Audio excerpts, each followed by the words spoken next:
c'est Clémentine et Lise, coach mindset et coach business, les hôtes du podcast de la loose. Si toi aussi t'en as marre de voir que des success stories sur Instagram sans jamais aucune ombre au tableau, c'est le podcast qu'il te faut. L'objectif ici, c'est de dédramatiser, désacraliser et relativiser les échecs pour enfin se lâcher la grappe. À travers des échanges sans langue de bois, on va te partager les galères des entrepreneurs comme toi et moi. Retrouve-nous tous les mardis pour un nouvel épisode et découvrir la vraie vie des entrepreneurs. Alors, prêt à kiffer l'échec ?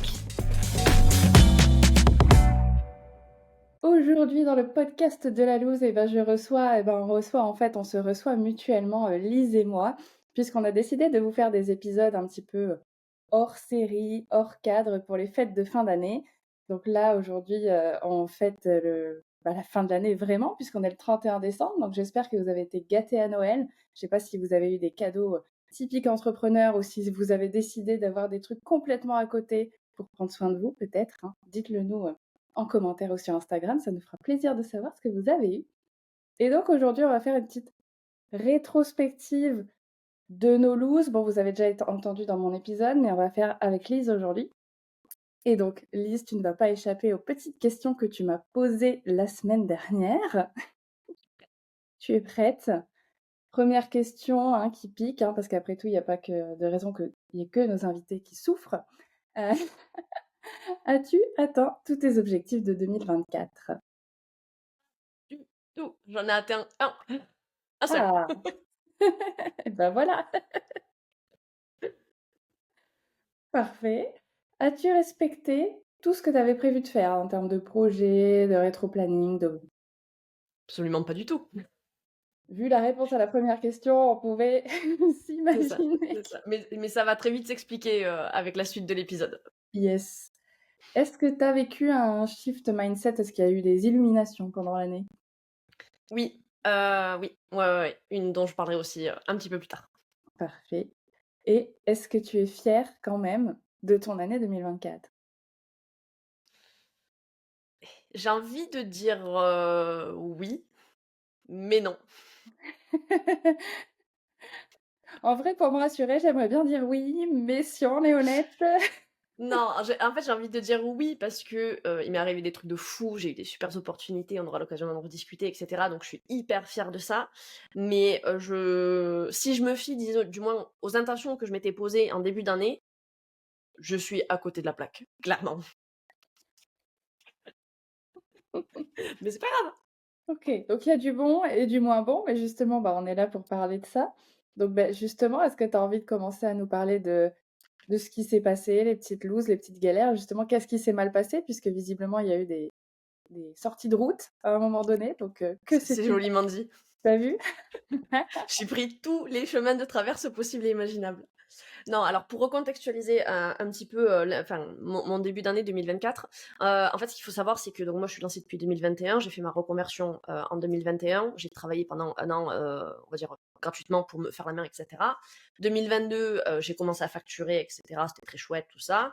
2023, j'ai opéré un petit repositionnement stratégique parce que j'étais pas tout à fait au clair sur ce que je voulais faire et j'ai affiné un petit peu. Et en fait, de fin 2023 de septembre 2023 à décembre 2023, j'ai relancé la machine et j'ai été chercher des gens, j'ai participé à plein de plans médias, j'ai eu des opportunités, etc. Donc j'ai réenclenché un petit peu tout le bordel. Donc je suis arrivée 2024 avec une énergie on fire, avec des projets plein la tête, avec des objectifs hyper ambitieux, parce que voilà, ça faisait 2 ans que mon chiffre d'affaires était plus ou moins stable, etc. Là, je voulais passer un step supérieur, aller chercher plus d'argent évidemment, et je m'étais posé en intention, parce que chaque début d'année je pose une intention, un mot spécifique, c'était la croissance dans tous les sens, que ce soit la croissance chiffre d'affaires, la croissance en termes d'activité à proprement parler, la croissance personnelle, enfin bon voilà, toutes ces formes de la croissance. Et pour ça, du coup, j'avais un plan d'action hyper détaillé, avec des projets, des machins, vraiment un truc de... Ceux qui me connaissent savent que je suis très organisée et que j'aime bien tout prévoir, tout planifier. Et voilà, on en est là. Donc début 2024, tout va bien. Je suis on fire. En plus, déjà, en décembre 2023, j'avais déjà signé 3 accompagnements clients, donc j'avais un prévisionnel sur le premier trimestre de 2024. c'était nickel. J'avais eu une opportunité, enfin j'étais rentrée en contact avec une nana qui gère une chambre d'hôte dans le Bordelais et qui voulait faire une semaine d'immersion avec moi comme intervenante, etc. Donc c'était un gros contrat, tout ça et tout. Franchement, trop bien. On avait ce fameux projet podcast du coup dont on parlait un petit peu plus en janvier, tout ça, ça commençait à émerger. Donc vraiment, vraiment good vibe, tout va bien. Et je crois que c'est mi-janvier, donc ça n'a pas duré longtemps, hein, tu vois, la vibe. Mi-janvier, donc la fameuse nana qui gère la chambre d'hôte, elle me dit, bah écoute, là c'est trop la merde, enfin, parce qu'elle a notre boulot à côté, bon bref, plein de soucis, machin, tout ça et tout. Elle me dit, bah je peux pas, j'annule. Et là je fais, ah, là j'ai 2500 balles qui partent dans la nature. Je fais, ah, ok. Pas cool. Je me dis, bon, écoute, ça va, on est que le 15 janvier, y a de la marge pour rebondir, etc. Et dans la foulée, je crois, genre 4 jours après ou 5 jours après, j'ai une des clientes que j'avais signée sur un accompagnement qui me dit, bah là, j'ai eu une grosse galère en fait financière, donc je peux pas quoi. J'étais là, ah, ok, sympa. Sauf que moi, à côté de ça, j'avais lancé tous mes chantiers de croissance, c'est-à-dire que j'avais entamé une refonte de mon site internet, je payais du coup, j'avais délégué cette prestat-là, donc j'avais payé une nana pour me faire tout mon site internet, toute l'optimisation SEO, j'ai délégué une nana pour faire la gestion de mon compte Pinterest, etc. Enfin, donc du coup, j'avais déjà sorti de l'argent sur la table. J'étais en train de dire, bon, ok, on va commencer l'année en négatif, ça va être hyper chouette. Donc je suis trop deg, forcément, je perds, je crois que là sur le premier trimestre, je crois que je perds l'équivalent de 5 ou 6 000 balles, tu vois, donc peut-être que pour des entrepreneurs hyper avancés, c'est rien. Mais moi je m'estime entre guillemets je suis ni trop avancée, ni au début de mon activité, tu vois, donc je m'estimais à peu près dans la moyenne. Et je me dis, putain merde, 5 ou 6 000 balles en moins, je fais, ça fait chier quoi. Mais c'est pas grave, j'ai toujours mon énergie hyper positive, machin, tout ça et tout. Et en fait, il se passe un truc de fou, c'est qu'à la fin du trimestre, j'ai une opportunité de malade. J'ai Aline Bartoli qui m'appelle de The Bee Boost et qui me dit je te veux dans mon équipe pour être coach et mentor sur la promo 2024. Et là, je fais ah, trop bien. Et en fait, ce petit truc-là, donc c'est trop chouette. Enfin, pour ceux qui savent, j'ai participé à la BSB en 2022 quand je me suis lancée en tant qu'élève. Et donc là, je passais du côté des profs, entre guillemets. C'était trop chouette. Et je sais même plus pourquoi je disais ça. Ah oui, Bah, et parce donc que, du en coup, fait, la lumière au bout du tunnel. oui, c'est ça, tu vois, tu perds 6 000 balles et là, derrière, boum, t'as une opportunité comme ça qui sort de nulle part, tu vois. Parce que du coup, je l'avais même pas sollicité. Enfin, j'étais en contact avec elle déjà l'année précédente, etc. Mais ça l'avait pas fait parce que je m'y étais pris un peu tard. Mais sur cette année-là, je l'avais pas forcément relancé, tu vois. C'est elle qui est venue à moi, donc j'étais trop contente pour le coup. Et du coup, j'ai pas tergiversé, hein, j'ai accepté direct. Et en fait, avec un peu de recul, tu vois, je me dis, ben en fait, si j'avais eu mes 2 projets là, donc la fameuse semaine, etc., et la cliente en plus, ben en fait, j'aurais pas pu accepter ce contrat. Parce que niveau timing, je peux pas me couper en 12, quoi. Et donc, du coup, je me dis, putain, en fait, ça va mal pour un bien, mais ça, quand tu vis ta loose, tu le sais pas encore, tu vois. Tu sais pas encore qu'est-ce qui t'attend derrière, le truc sympa qui arrive, en fait. C'est exactement ça. Donc voilà, donc trop contente. En plus de ça, j'étais prof à l'IUT aussi, donc du coup j'avais mes cours qui continuaient, donc j'avais mes clientes en cours, la BSB, tout ce qui est du coup plan média, parce que du coup j'avais sollicité plein de gens pour faire des lives, des podcasts, des machins, j'avais des rendez-vous tous les 4 matins, enfin bon bref. Donc on s'en sort pas trop mal sur un premier trimestre, ça se passe plutôt bien. Deuxième trimestre, donc du coup, je me dis, bon ben vas-y, là je fais la BSB, ça dure 3 mois. Donc la majorité de mon temps est accordé à la BSB. J'avais une 23 élèves à suivre de manière individuelle et un petit peu en collectif. Donc ça fait quand même pas mal d'heures de travail assurées. Du coup, je vais profiter pour pas renouveler de contrat client. Je vais laisser mes accompagnements se terminer, comme ça me dégage un peu de temps. Et en attendant, je vais taffer sur un nouveau produit digital que je voulais sortir, etc. Donc le starter pack pour ceux qui connaissent. Et donc je prépare tout. Et là, j'ai fait une erreur, mais de débutante, mais un truc, mais vraiment le truc que tu sais que tu dois pas le faire. Tu le sais, mais tu le fais quand même. C'est-à-dire que donc je prépare mon produit digital, patin couffin, ça on s'en fout. Et j'avais créé une liste d'attente pour les gens qui voulaient être prévenus de la sortie, etc. Et je me suis dit, bon, j'ai des gens dans ma liste d'attente, j'ai aussi des gens dans ma newsletter classique, mais eux ne sont pas forcément dans ma liste d'attente. Donc je m'étais dit, je vais faire un double mail croisé en disant à ceux des gens de la... Ah, je vois que tu rigoles, tu t'en souviens. Donc à ceux de la newsletter, s'ils veulent rejoindre la liste d'attente, en fait. C'était ça l'objectif du truc. Sauf que, en bidouillant dans mes automatisations, j'ai merdé. Et en fait, j'ai envoyé l'inverse, le mail de la liste d'attente à tous les gens de ma newsletter. Et genre, sur la newsletter, j'avais genre peut-être 600 ou 700, je sais plus trop les chiffres en tête, mais j'avais entre 600 et 700 personnes. Et genre, mon truc, du moins, j'étais dans mon truc, hein, donc je travaille et tout, machin, tout ça. Et puis je reviens, et là, je vois des mails en pagaille. Je me dis, mais putain, mais qu'est-ce qui s'est passé? Je me suis fait hacker, tu sais. Et là, je commence à lire les premiers mails. Quoi? Mais je me suis jamais inscrite à cette liste d'attente. C'est un scandale. Franchement, je me suis fait défoncer. Mais vraiment. Genre, je crois que j'ai reçu, mais peut-être une trentaine ou une quarantaine de mails. Et dans le lot, t'en avais facilement, je pense, 30 qui me défonçaient. Et t'en avais 10 qui me laissaient le bénéfice du doute. Tu vois, qui étaient là, par contre, je crois qu'il y a un bug, je suis pas certaine, etc. Tu vois, et du coup, moi, j'étais là, oh mon dieu, what the fuck. Mais ça s'est pas arrêté là. Parce que du coup, j'ai envoyé un mail d'excuse en disant, bon, je me suis un peu chié dans la colle, hein, clairement. Désolé, c'était pas volontaire, vous êtes pas sur la liste d'attente, y a aucun souci, pas tant tout ça. Et en fait, 2 jours après, je regarde mes abonnés newsletter, et là, je vois que j'ai perdu 150 personnes. Et là, je me suis dit, oh Waouh. shit. Donc, parce qu'en fait, sur les gens qui m'ont répondu, bon, ils m'ont défoncé, je me suis excusée. Il y a des gens qui ont dit, bon, ok, c'est pas grave, mais bon, voilà. Et puis, il y a des gens, eux, ils sont désabonnés. Mais en fait, il y a aussi plein de gens qui n'ont pas répondu, qui ont vu ça, et ils se sont dit, je me désabonne direct. J'étais là, putain, les gars, pourquoi? Le bénéfice du doute, laissez-moi 2 secondes. Non, mais c'est ça, je veux dire, l'erreur est humaine, quoi. Enfin, ça arrive à tout le monde. Alors, je vous l'accorde, c'est vraiment une erreur bête, parce qu'en fait, j'aurais pu l'éviter tout simplement si j'avais bien désactivé mes automatisations avant de les bidouiller, forcément. Mais du coup, ça m'a vraiment foutu un coup au moral, parce que j'avais quand même presque 700 abonnés, je crois, que j'avais été chercher, tout ça. J'avais fait sur les 2-3 années précédentes, j'avais fait comment on appelle ça, des campagnes publicitaires, tu sais, pour booster un petit peu, tu sais, des freebies, des choses comme ça. Donc je sais que j'avais des abonnés qualifiés, j'avais des bons taux d'ouverture, j'avais des bons taux de clics, j'avais des retours et tout. Enfin, franchement, j'étais trop contente de ma newsletter. Et puis j'ai un concept qui, pour moi, est original. Peut-être pas pour tout le monde, mais du coup, qui me permet aussi de créer beaucoup de liens, en fait, avec les gens de la newsletter. Et là, je me dis, putain, avec juste une erreur de manipulation qui m'a pris 3 secondes, hein, montre en main, j'ai perdu 150 abonnés. J'étais là, oh. Et après, on te dit, tu sais, ouais, mais le nombre d'abonnés, c'est pas le plus important, etc., machin et tout. Mais je peux te dire qu'à cet instant-là, j'avais envie de chialer. Mais vraiment, mais clairement. Enfin bref, donc ça a été petite bouse bien relou. D'un côté, je me dis, ça m'a permis de garder que des gens hyper qualifiés. Et d'un autre côté, je me dis aussi, ça m'a permis de voir que malgré le fait qu'il n'y ait pas tout le monde qui réponde à mes mails, tout le monde les lit. Tu vois? Parce que souvent, ce qu'on disait, tu vois, à chaque mailing que j'envoie, en général, j'ai des retours, mais genre, c'est de l'ordre de quoi? Si j'ai 10 personnes qui répondent à mon mail, c'est que vraiment le mail était ouf, tu vois.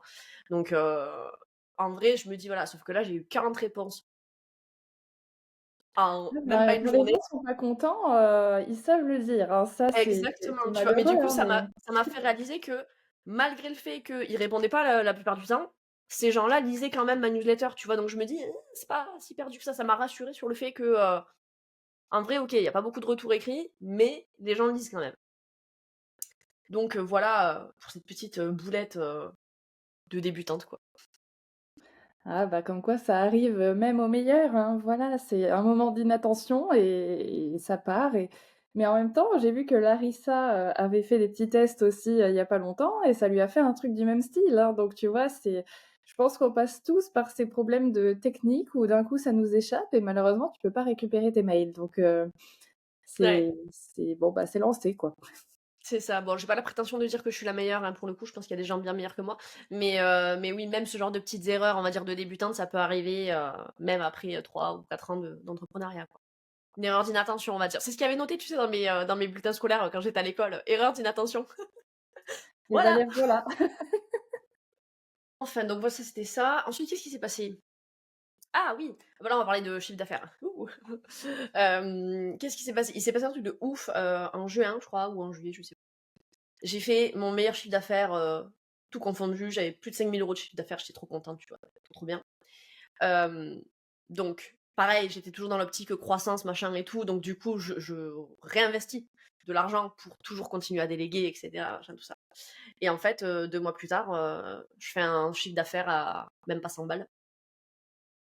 Et là, je me dis: «Aïe, aïe», ça fait mal parce que du coup, tu te dis: «Vas-y, tu fait ton premier mois à 5 K». Road to the 10K, bien sûr, hein. Mais du coup, j'étais trop dans le feu, tu vois? Je me suis dit: «Vas-y, c'est bon, j'ai capté le truc, je sais comment faire maintenant, j'ai des opportunités, j'ai toujours mon petit prévisionnel, donc je sais ce qui va se passer dans les prochains mois, et cetera». Et en fait, c'est ça, le mois d'août, du coup, je suis partie en vacances, hein, comme, la plupart des gens. Je suis partie 3 semaines en vacances et j'avais anticipé le fait que j'avais pas beaucoup de chiffre d'affaires de prévu. Mais je m'étais dit: «Je vais quand même faire une promo pendant l'été sur mes produits digitaux, ça va se vendre tout seul, on connaît l'histoire, les revenus passifs, les notifications Stripe pendant que t'es à la plage, etc.» Que dalle. Je n'ai, si, enfin, j'en ai vendu un peu, hein, mais même pas de quoi se faire 100 balles de chiffre d'affaires. Et j'étais là, holy shit. Moi, je suis en vacances en train de me dorer la pilule, en train de dépenser de l'argent que je n'ai pas. Et du coup, c'est la merde, quoi. C'est la merde parce que du coup, tous les investissements que j'ai fait depuis le début d'année, bah mine de rien, je comptais aussi sur le futur chiffre d'affaires à rentrer pour absorber, tu vois. Donc ça s'est pas passé comme ça. Et à partir de là, ça a été la dégringolada. Mais clairement, clairement, parce que du coup, mon retour de vacances a été très compliqué. Dans le sens où, alors j'étais reposée, tout ça, c'était cool, hein, tu vois, j'avais une espèce de petite vibe en mode, vas-y, on est reparti, c'est la rentrée, tout ça. Et en fait, au bout de, je crois, même pas une semaine de rentrée, entre guillemets, j'ai commencé à avoir des petits problèmes de santé, mais rien de terrible en soi, tu vois. Sauf qu'en fait, j'en ai eu plein qui se sont enchaînés pour, enfin, sans aucune raison apparente et visible. Et là, j'ai ma petite alerte dans ma tête qui m'a dit: «Aïe, aïe, ça sent pas bon, ça sent le sapin», comme on dit. Et comme on avait déjà commencé à interviewer des gens sur leur santé mentale et les impacts sur le corps. Exactement, le lien de cause à effet a été très très rapidement effectué. Et du coup, je me suis dit, bon, en fait, là, enfin, clairement, je pense qu'inconsciemment, j'avais cette fameuse pression de chiffre d'affaires à faire rentrer, etc. Sauf que mon corps n'était pas en état de relancer la machine, en fait, parce que du coup, de septembre 2023 à juin 2024, j'ai pas arrêté de bosser avec tous les projets que j'ai eus, avec toutes les opportunités que j'ai eues, les cours à l'IUT, la BSB, les clients, machin, tout ça et tout, je n'ai pas arrêté. Vraiment pas. Mais j'étais dans le flow, donc ça allait très bien. Et en fait, j'ai eu un vieux contre-coup là, après ma pause de 3 semaines, donc ça m'a fait du bien, mais j'ai été incapable de repartir dans le même rythme. J'avais plus envie, j'avais plus la force. J'ai eu donc tous ces petits problèmes de santé qui sont enchaînés. Genre, je sortais d'une maladie, 2 jours après, j'étais remalade. Enfin bon, bref, c'était l'enfer. Et du coup, j'étais là, mais en fait, je peux pas travailler parce que j'ai pas l'énergie, je suis pas motivée. J'ai perdu un peu le sens de la vie. J'ai perdu mon objectif de vue. Et du coup, ça répond à la question: est-ce que tu as atteint tes objectifs? Ben non, pas du tout. Parce que j'ai eu, enfin, depuis septembre, et j'y suis encore là, hein, on est à l'heure où on enregistre, c'est pas tout à fait le 31 décembre, mais on en est pas loin. Ben, j'y suis encore dedans, quoi. Enfin, alors, ça va un peu mieux, hein, bien sûr, parce que du coup, j'ai pris du temps pour moi. Mais ouais, non, j'ai eu une espèce de dégringolada. J'ai arrêté, en fait, j'ai arrêté de chercher des clients, tout simplement. J'ai arrêté de publier aussi sur les réseaux sociaux pendant un mois parce que j'en pouvais plus. J'étais en train de vomir les réseaux sociaux, tu vois. Enfin, je voyais tous les gens qui faisaient leurs posts, la rentrée, nanani, lancement, machin. Et j'étais là, oh, stop, stop, stop, faut arrêter. Et pourtant, Dieu sait que c'est des stratégies que moi j'utilise et que je conseille et que je recommande à mes clientes, tu vois. Mais je n'en pouvais plus. J'ai dégagé, je pense, 90% des gens que je suivais. Je les ai supprimés. Parce que ça me rendait anxieuse, mais j'ouvrais Instagram, j'étais angoissée. T'imagines? Ouais, Enfin, c'est pour le but des réseaux l'impression. sociaux, à la base, c'est plus de se divertir, tu vois. C'est regarder des vidéos à la con. Pas de se taper des crises d'angoisse, quoi, Non, mais c'est effectivement. ça. Et en fait, j'ouvrais Instagram et j'avais la gorge serrée, j'étais là, putain. Et je voyais les gens qui publiaient, des gens que j'adore, hein, et que je suis et qui m'inspirent. Et j'étais aigrie. J'étais aigrie. Je voyais leurs posts, j'étais là. Mais c'est nul, ça. Mais c'est nul. Moi, je fais mieux. Et pourquoi ça marchait pas moi, tu vois. Et là, du coup, tu rentres dans un cycle de comparaison malsaine, hein, clairement, où il y a rien qui va. Du coup, j'ai dégagé tout le monde. J'ai gardé genre même pas, je crois que j'ai même pas 50 ou 60 personnes que je suis aujourd'hui, tu vois. Donc Elle m'a virée aussi, hein, vous sachez-le. non, c'est pas vrai. Ah, je te garde, toujours. Mais voilà. Enfin, bon, bref, donc du coup, j'ai dégagé tout le monde, j'ai arrêté de publier sur les réseaux sociaux, j'ai arrêté ma prospection et tout. Alors, j'en fais pas non plus des masses et tout, mais j'ai arrêté ça aussi.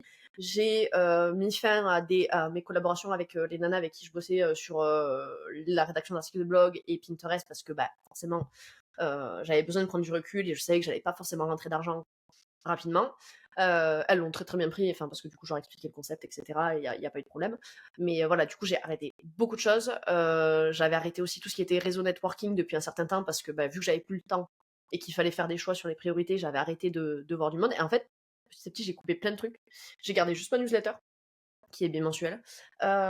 Et encore dans ma newsletter, d'habitude, je donnais beaucoup de conseils, je donnais beaucoup de contenu. Ben là, je suis passée sur des formats beaucoup plus restreints, beaucoup plus, comment on dit, droit au but. Et avec juste l'essentiel, c'est-à-dire, en gros, les gars, là, ça va pas. Donc, je vous dis que ça va pas.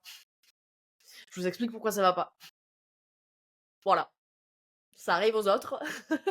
Et on verra dans 15 jours comment ça ira mieux, tu vois. Et voilà. Après, bon, j'ai de la chance, je suis aussi quand même plutôt bien entourée. Donc j'ai pu discuter aussi avec 2-3 personnes et tout. Je me suis pas totalement renfermée sur moi-même, mais je sais que moi je fonctionne comme ça quand ça va pas. J'ai pas forcément envie de voir la planète entière, quoi. J'ai non plus envie de discuter avec tout le monde. Donc j'avais un petit cercle, on va dire, assez restreint qui m'a permis de parler de tout ça, etc.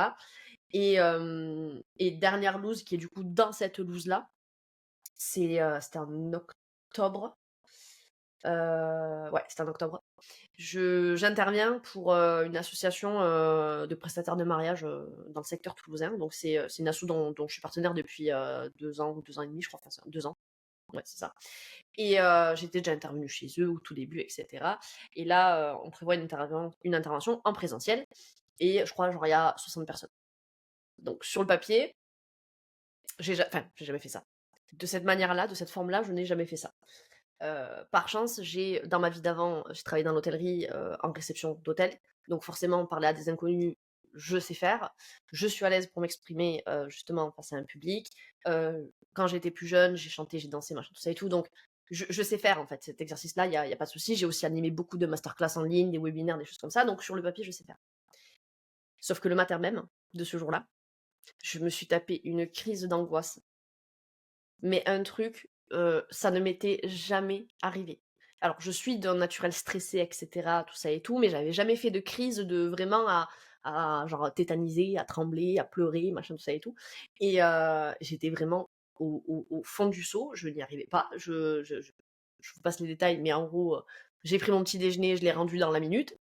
Enfin voilà, j'étais pâle, tremblante, machin, je ne me reconnaissais pas, alors que c'est un truc que j'avais déjà fait, tu vois. J'ai eu une espèce de montée, et je sais toujours pas pourquoi, hein, parce que j'étais pas plus stressée que ça de faire cette présentation-là, c'est juste que je me suis réveillée, j'avais la boule au ventre, j'étais vraiment pas bien, et il y a rien qui allait, donc bon, je suis quand même allée pour l'anecdote, et ça s'est hyper bien passé, hein, voilà. Mais j'ai eu cette espèce de crise d'angoisse là qui m'a pris de nulle part, et qui m'a fait dire, bon bah là, il y a un problème, quoi. Il y a un gros problème, faut Là, il y a traiter. peut-être quelque chose qui va pas, effectivement. C'est plus un petit stress, un petit trac avant de parler, quoi, hein, je me Non, sens c'est ça. plus Alors oui, forte le stress, que il y est toujours un petit peu et de toute façon, mmh. moi, je pense que les auditeurs l'ont compris aussi. Des fois, je bégaye, enfin, ça m'arrive de d'écorcher quelques mots. Mais je m'en fouds, en fait, en soi, ça altère pas la qualité de ce que je vais te dire après. Donc ça, je m'en fous. Il y a toujours ce petit stress de forcément, tu parles devant des inconnus, t'as 60 personnes qui te regardent, droit dans les yeux, qui t'écoutent et tout, machin, et toi, t'es là, hey! Mais ça, je m'en fous en soi. Enfin, ça dure 5 minutes. Après, je sais que ça va très bien parce que je suis dans mon élément. Mais voilà, j'ai vraiment pas compris d'où ça venait. Et ça a été vraiment on va dire, le déclic électrochoc. J'ai eu besoin de beaucoup d'électrochocs avant quand même pour me dire bon, ben là, c'est bon, stop, on arrête les conneries, on va prendre des décisions radicales, on va arrêter et on va se calmer et Inch'Allah, on verra bien ce qui se passe, quoi. Donc, on en est là. Et bah, ça va bien alors. Nickel, Bon, mais nickel. ça, c'était en octobre, donc du coup, là, on est en décembre. Ouais. Qu'est-ce que tu as fait quand même? Parce que tu nous as dit que tu prenais quand même soin de toi, tu prends un peu de repos. Alors moi, je sais, en vrai, je connais un petit peu les réponses, mais les auditeurs, auditrices, ne savent pas. Donc, qu'est-ce que tu as fait pour prendre soin de toi? Pour faire une Absolument pause? rien. Je n'ai rien fait. J'ai dormi. Non, bah alors comme je te disais, j'avais déjà coupé pas mal de choses en termes de ce que je faisais en termes de travail à proprement parler, donc ça m'a dégagé beaucoup de temps. Ça, c'était cool.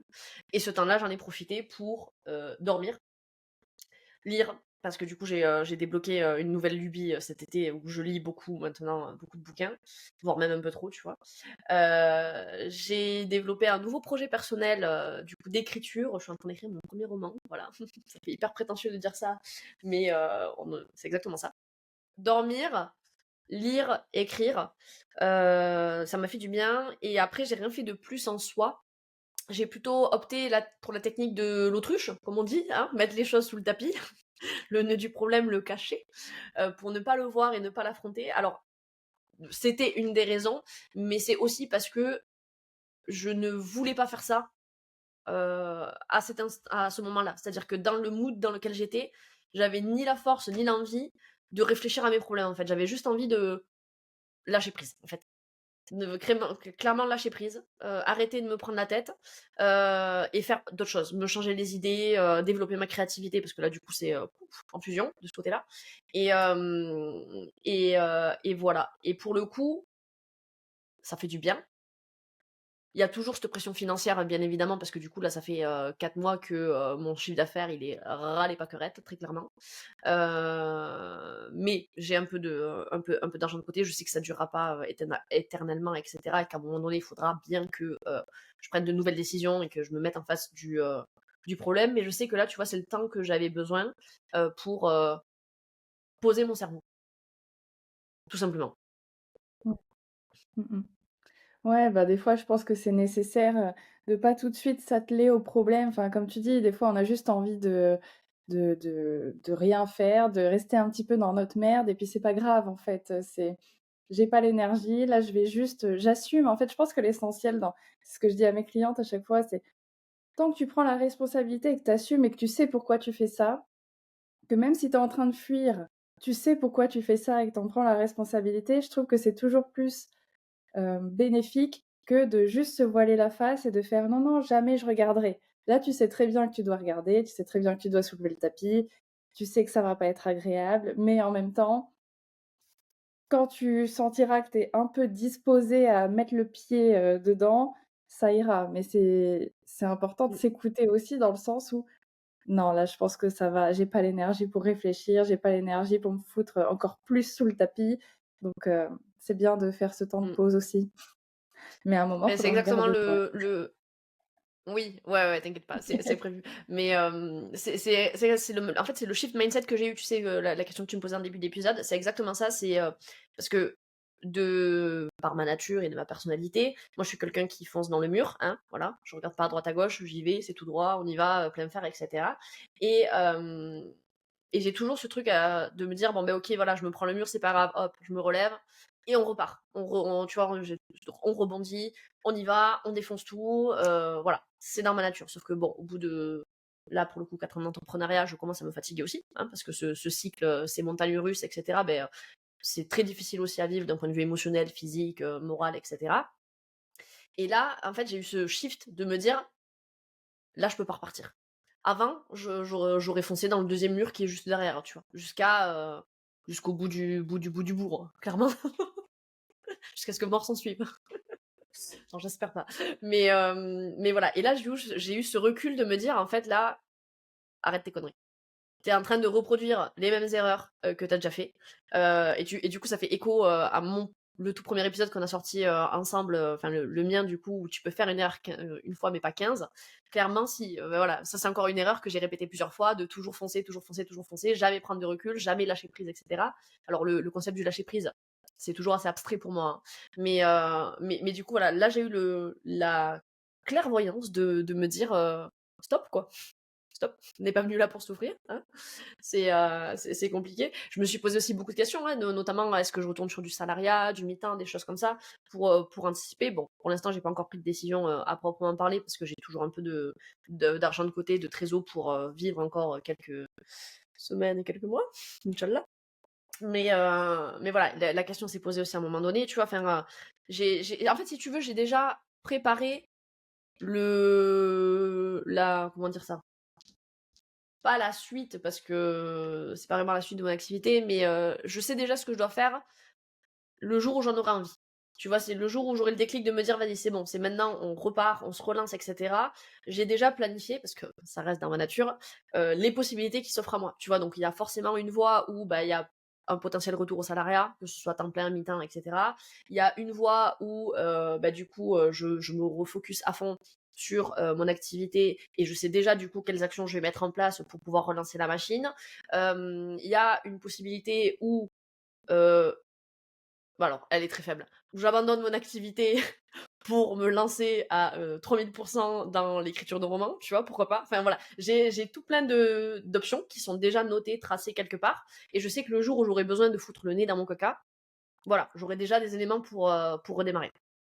Bon, c'est déjà pas mal. C'est déjà pas mal de savoir où est-ce que tu pourras aller, qu'est-ce que tu pourras faire, qu'est-ce que tu pourras regarder, à quoi faire attention. Mais c'est bien C'est d'avoir ce ça. petit plan, C'est pas enfin dit que je le de fasse, hein, savoir dans mais quelle direction. c'est prêt. Non, c'est ça. Mmh. Oui, visiblement, tu as besoin C'est de te ça, c'est rassurer ça. un petit peu sur l'organisation, et savoir qu'il y a un petit plan Ouais, derrière, en fait, c'est ça. Moi, j'ai alors je dirais pas que je suis, contrôle fric, mais pas loin. Et en fait, disons que j'aime bien avoir, la main mise sur, ce qui est sous mon contrôle. C'est-à-dire que si c'est des choses que je peux pas contrôler, je m'en fous, puisque je peux pas les contrôler par définition. Par contre, ce que moi je peux contrôler, je veux pouvoir le contrôler du mieux que je peux. Et du coup, pour m'éviter des crises d'angoisse et d'anxiété, à répétition pour rien, je préfère me dire: «Bah, j'anticipe, je planifie et quand j'en aurai besoin, je m'en servirai», tu vois? Je préfère fonctionner comme ça plutôt que de me dire, «Non, bah, vas-y, je réfléchis pas à ça» et après je me ronge les ongles pendant 18 jours. très bien, très bien. C'est une technique, hein, c'est une technique. Mais si ça se trouve, il y aura un plan qui sera complètement différent de tout ce que tu avais, planifié. Absolument, absolument et c'est aussi la raison pour laquelle j'ai pas du tout respecté ce que j'avais prévu moi de début d'année, 2024 parce que à un moment donné, tu te laisses forcément, porter ou noyer par le courant, tu vois? Donc voilà, en fait, je pense, ça me rassure de planifier certaines choses. Après, je me laisse la possibilité aussi de prendre les fameux chemins de traverse comme on en a parlé et au final, l'un dans l'autre, ça m'a quand même réussi parce que bon là on a parlé de mes looses, de problèmes de santé, problèmes de chiffre d'affaires, les problèmes techniques, les projets qui tombent à l'eau, machin tout ça et tout. Mais à côté de ça, j'ai quand même eu une super année 2024 dans le sens où bah déjà en termes de chiffre d'affaires cumulé sur toute l'année, c'est le meilleur que j'ai fait depuis que je suis lancée, très clairement. Alors on est loin des objectifs ambitieux que je m'étais fixés, c'est sûr, mais on est quand même en croissance. Donc entre guillemets ça coche une de mes intentions primaires. J'ai eu des opportunités de malade, tu vois, donc je te parlais d'être coach et mentor au niveau de la BSB Academy, de cette fameuse masterclass en présentiel avec 60 personnes. J'ai animé une masterclass pour le compte de l'entrepreneuse, voilà, qui a, je crois, une communauté de 120 000 abonnés sur Insta. J'ai participé à une masterclass d'experts au sein d'une académie pour les sophrologues. J'ai été prof à l'UT. Enfin, voilà, tu vois, j'ai eu beaucoup de méga opportunités comme ça et tout. J'ai fait des rencontres de ouf. J'ai fait un séjour avec les membres de Ta Pote Freelance. On est parti une semaine à Dinana, perdu dans la pampa à côté de Toulouse. C'était génial. J'ai fait une semaine de séminaire avec mes business friends. On est parti à la maison des créateurs. Et du coup, c'est là où j'ai développé mon projet d'écriture et tout. Enfin, franchement, c'était trop chouette. Il y a la semaine où toi, t'es venu à la maison pour préparer le podcast, etc. Et on a trop rigolé, on s'est trop éclaté. Ça m'a fait trop du bien. Il y a évidemment le projet podcast qu'on a lancé en septembre qui m'enjaille de ouf et qui a eu des super retours depuis qu'on s'est lancé. Enfin, il y a ce projet de bouquin que j'écris, c'est sorti de nulle part, mais jamais de la vie j'aurais pensé faire ça un jour, tu vois. Enfin, du coup, il y a quand même plein de choses qui me rendent fière de mon année 2024. Mais comme je disais en intro, si je me fie à ce qui était prévu initialement, je suis clairement à côté de la plaque.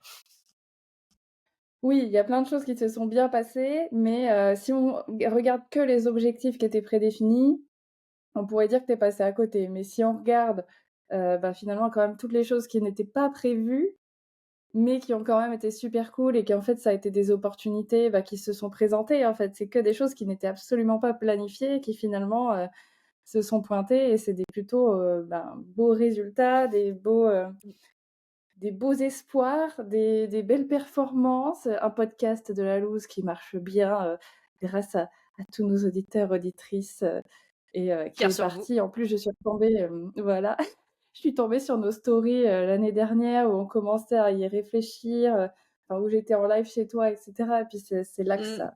que c'est Ouais, né. ça fait 1 an que le projet est né, quoi.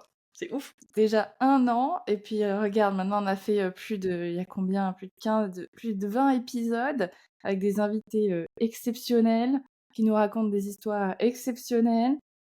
Et qui font Et c'est pas relativiser à fini. fond, en fait. Et c'est pas fini, et puis tu te rends compte que chaque histoire est différente, même s'il y a des similarités. Tu te rends compte que chaque histoire est différente et que peu importe le niveau que tu gagnes 200K à l'année ou 5 ou 100K, en fait, c'est exactement la même histoire. Donc, je trouve qu'on a Mm. vraiment eu une bonne idée. Ouais, grave. Et puis même, de manière très très égoïste, moi je sais qu'il y a beaucoup d'épisodes sur lesquels je me suis retrouvée, et notamment celui avec Léa, du coup, qui est sorti il y a pas longtemps, où, alors on est clairement pas du tout sur le même business ou la même croissance ou quoi que ce soit, mais dans ses problématiques, dans ses questionnements, dans ses raisonnements, dans ses doutes, tout ça et tout, ben en fait, on est exactement pareil, quoi, pour le coup. Alors on gère pas forcément de la même manière non plus, hein, mais du coup j'ai trouvé ça hyper intéressant, et même, enfin voilà, à titre personnel. Moi, je sais que ce podcast, c'est probablement, je pense, la meilleure chose, une des meilleures choses que j'ai pu faire cette année, quoi. Ah, c'est vrai qu'il paraît qu'il a un effet très thérapeutique, hein, mais c'est vrai que Ouais. pour les invités comme pour nous, comme tu dis, je pense que ça nous fait du bien d'entendre, et il y a des gens avec qui on accroche bien, on se dit: «Ah oui, bah, c'est moi ça, hein», c'est Oui, et puis même sur une histoire qui, sur le papier, n'est pas censée te concerner, bah, il y a quand même, je pense, des choses que tu peux extraire, tu vois, ou que tu peux t'appliquer dans ton propre contexte, et je trouve ça hyper, hyper intéressant. Mais après, ouais, on va essayer de négocier avec l'URSSAF pour qu'il soit distillé auprès de tous les entrepreneurs, tu vois. sur le site du gouvernement directement, en prévention, et cetera, Allez, voilà. objectif S'il y a quelqu'un qui 2025, nous c'est parti. écoute, C'est clair. n'hésitez pas, hein, n'hésitez pas. Et puis si vous avez envie d'intervenir dans le podcast, si vous avez des looses à nous raconter, s'il y a des gens que vous voulez écouter, dites-le nous, hein, vraiment sur Insta, en commentaire. Laissez-nous des petits avis, qu'on sache un petit peu si ça a aussi ce côté thérapeutique pour vous. Parce qu'on nous l'a déjà pas Mm. mal dit, mais on est curieuse d'avoir vos retours là-dessus. Et puis on aime Et bien quand vous nous envoyez des messages et vous nous dites ouais, c'est trop bien et tout, donc allez-y, saucez-nous. c'est ça, on aime bien, hein. Nous, le besoin de reconnaissance, on s'en cache pas, on aime bien, on a envie. Bah, c'est surtout que pour le coup, ce podcast-là, faut dire ce que, on en avait déjà parlé, mais c'est un podcast purement bénévole, hein. C'est-à-dire qu'on Mm, le fait mm. parce que ça nous fait kiffer. On n'a pas du tout prévu de se rémunérer dessus. On le fait parce qu'on sait que c'est d'utilité publique, etc. Donc, à défaut de nous payer, donnez-nous du love, quoi. Laissez-nous Merde, des avis, des commentaires. Dites-nous si c'est ça vous clair. sert. Mais ok, trop bien. Lise, du coup, on peut te souhaiter quoi pour l'année 2025? Oh, de vivre, ça sera déjà bien.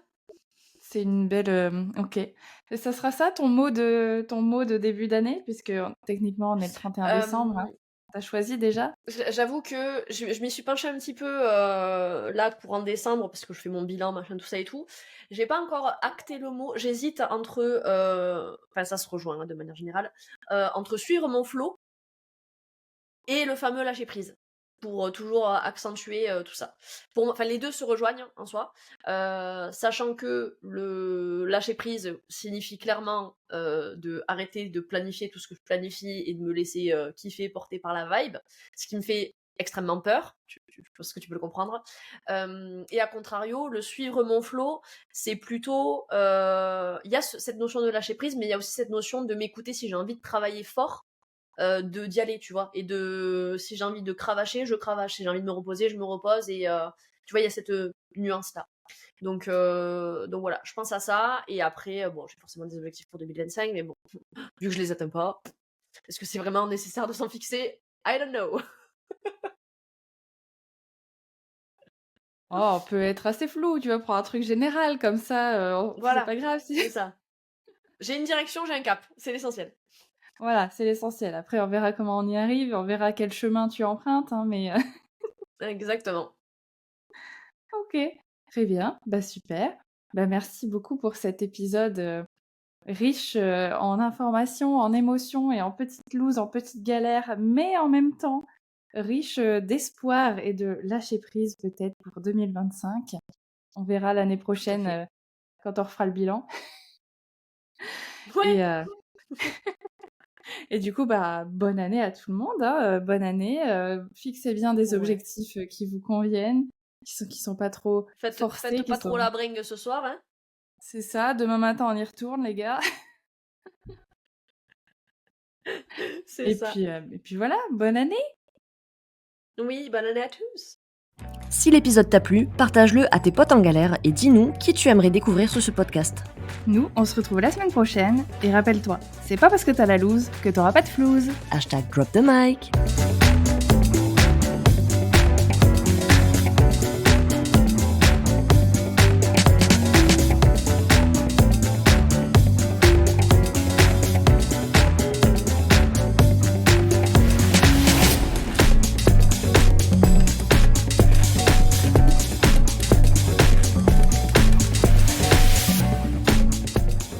Mais qu'est-ce que tu fous? T'es encore là?